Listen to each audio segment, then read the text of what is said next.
Good evening, I'm Ron Burgundy, and this is the KTV 7 News Wild West Edition. In the town of Coffeyville, Kansas today, the Dalton gang just appears to have pulled off one of the most daring robberies of all time, robbing two banks at the same time in the same town.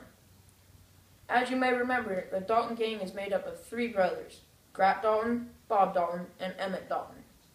These three brothers were former lawmen for their city, but then turned outlaws after their first job failed to pay them for the work they did.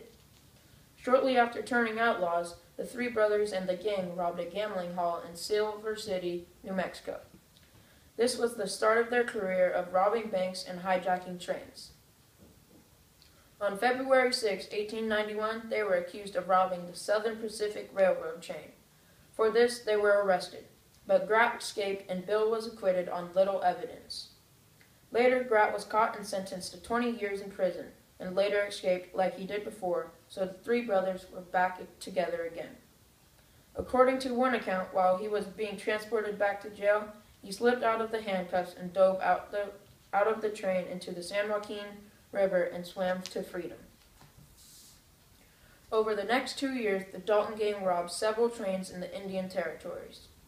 During this time, several of the gang members had been caught or shot by U.S. Marshal, including Blackface Charlie Bryant and Dick Broadwell.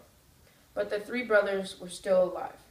Before the Great Coffeyville bank robbery, the Dalton gang last struck at a train station in Adair, Oklahoma, near the Arkansas border.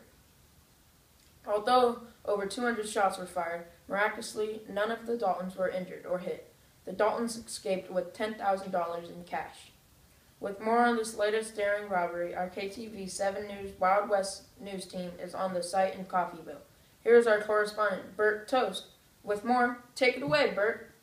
Thanks, Ron. I am here on scene in front of the bank office, and what I am hearing from people is that Bob Dalton, the leader of this gang, wanted to do this great Coffeyville heist so his name would be remembered and said, and I quote, "I will beat anything Jesse James ever did."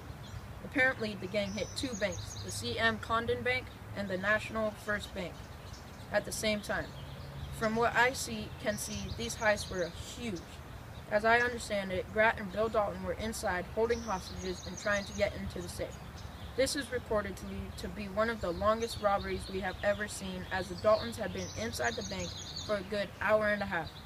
Apparently, the reason why the robbery took so long was because one of the bank employees convinced Bill Dalton falsely that the safe was on a time lock and didn't open up again for another 45 minutes. So the Daltons decided to wait it out.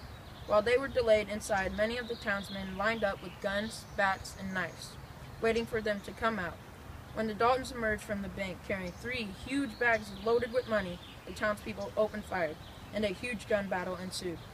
Seems to me, Ron, that the town of Coffeyville hates the Daltons. As the Daltons went outside, over 200 shots were fired, and three townspeople were shot, and the town's marshal, Charles Connolly, was killed. Dalton gang members Grat Dalton, Bob Dalton, Dick Broadwell, and Bill Power were also killed. Emmett Dalton received a stunning 23 gunshot wounds, and he surprisingly survived. Apparently, he is to be tried and sentenced in the coming days here in Kansas. Back to you, Ron. Thank you, Bert. So it is clear that the Dalton gang wanted to be some of the most famous bank robbers and proved it in their last heist that they were fearless and never shied away from a fight. How many people can say they were shot 23 times and live to tell about it? I don't know. That's all for tonight, folks. This is Ron Burgundy reporting for KTV 7 News. Stay classy, Santa Mom.